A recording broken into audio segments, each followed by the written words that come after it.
Hi, this is my little Lego diorama of a famous Anglo-Zulu War battle at Rorke's Drift, which occurred on the 22nd to the 23rd of January 1879.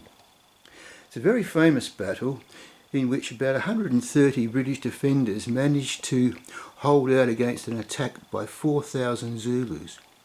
And in this battle 11 Victoria Crosses were awarded, which is the most ever in a single combat.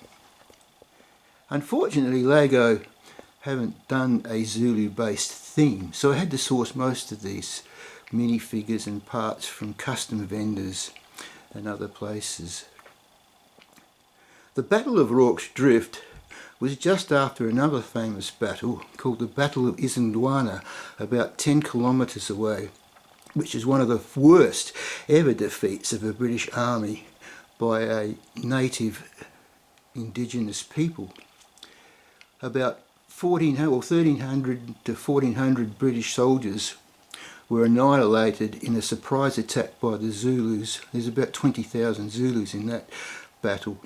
Stark contrast to the battle here at Rorke's Drift. The Battle of Isandlwana was actually a surprise attack, and the British had this mentality that they were very superior in weaponry and tactics, but it wasn't the case at Isandlwana. The British basically had modern Martini breech loading rifles, and there's a few from the Lego figures there, cannons, rockets, and even at the final battle where they finally defeated the Zulus, they had even Gatling guns, which are poor runners of modern machine guns. The Zulus, on the other hand, had cowhide shields, a club called the knob kerry, and their famous short stabbing spear called the assegai, which is very effective, which is developed by the famous Zulu Shaka. My Zulus here and the men have quite a little few surprises in the diorama. You might find some ladies in the British camp, where they camped before they crossed over the Buffalo River or the Mizanzathi River into Zululand, which bordered the Mizanzathi River bordered Zululand and the British colony of Natal. It was led by, the battles were led by the Commander-in-Chief, Lord Chelmsford, and if I go around here we might be able to get him. There's Lord Chelmsford on the video right. In the middle is Colonel Pauline, who was the commander at the disastrous British camp at Isandlwana, and on to the left of the video is Colonel Durnford, who was in charge of the native Natal contingent cavalry. Pauline and Durnford were both killed at Isandlwana. There's some lovely young ladies there at the campsite, which certainly probably wouldn't have been there in the real thing. There's also some people from Star Trek who've beamed down from the Star Trek Enterprise to see what's going on. In the battlegrounds here at the back there, that's my representation of the Cheyenne Hills. And we have the Zulu Prince, Zulu Dambuzi, I think that's how he pronounced his name. He led the 4,000 Zulus in the attack at Rorke's Drift. They were ordered, however, by their King Zulu Chetshwayo, King Chetshwayo, not to cross the Buffalo River, but because the 4,000 Zulus were actually held in reserve, the Zulu loin of their famous buffalo formation, they wanted some glory too. So they decided to attack Rorke's Drift, cross the Buffalo River and get some glory. However, in stark contrast to Isandlwana, the commanders of Rorke's Drift, which were Lieutenant Chard in there and Lieutenant Bromhead, they had been pre-warned by survivors who had run away from Isandlwana after a famous battle.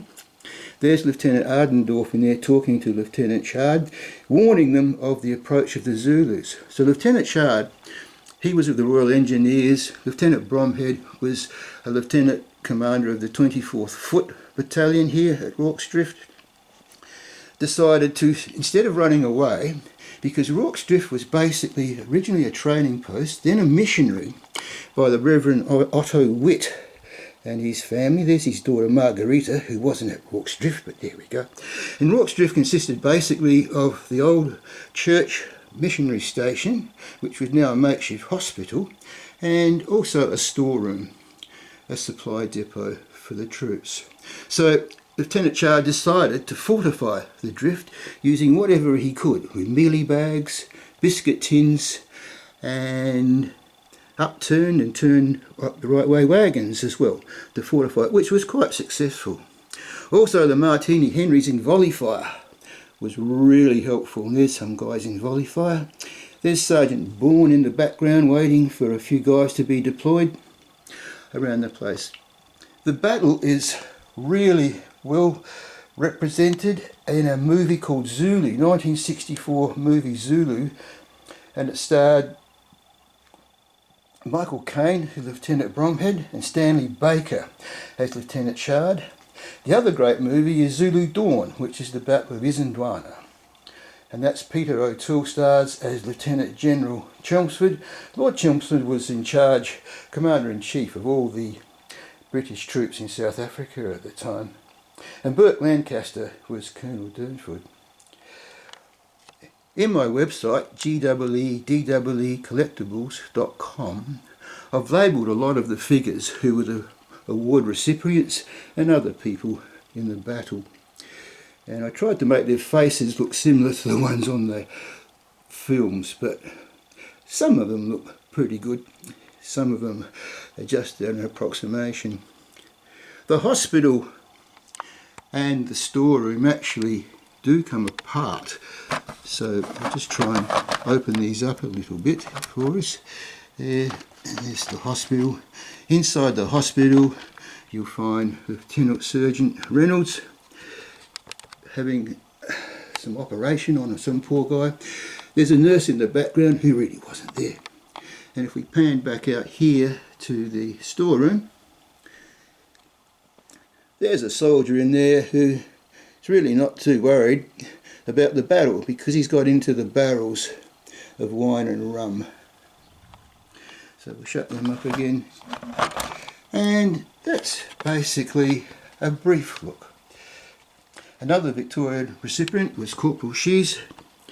He had crutches in the movie. I don't think he had a broom, but he's racing off to attack the Zulus in my diorama anyhow.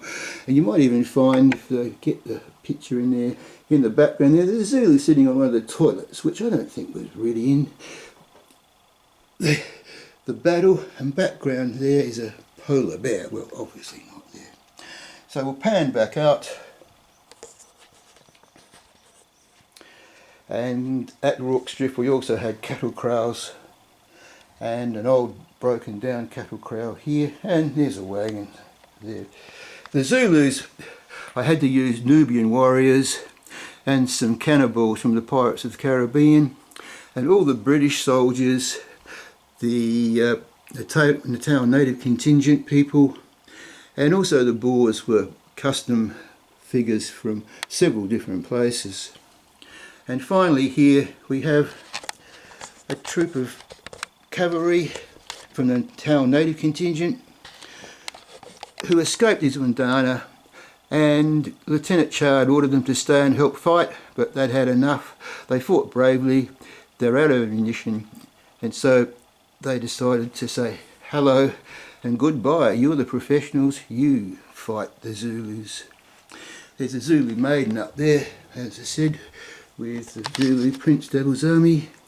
She wasn't probably really there. And there's a Zulu sniper. The Zulus used some of the Martini Henry rifles they'd captured at Isandlwana to use sniping tactics from the Shiani Hills, but they weren't very good shots, having had little training in those weapons. So I'll just pan out once more, and for that is, look up GEEDEEcollectibles.com. Thank you and bye.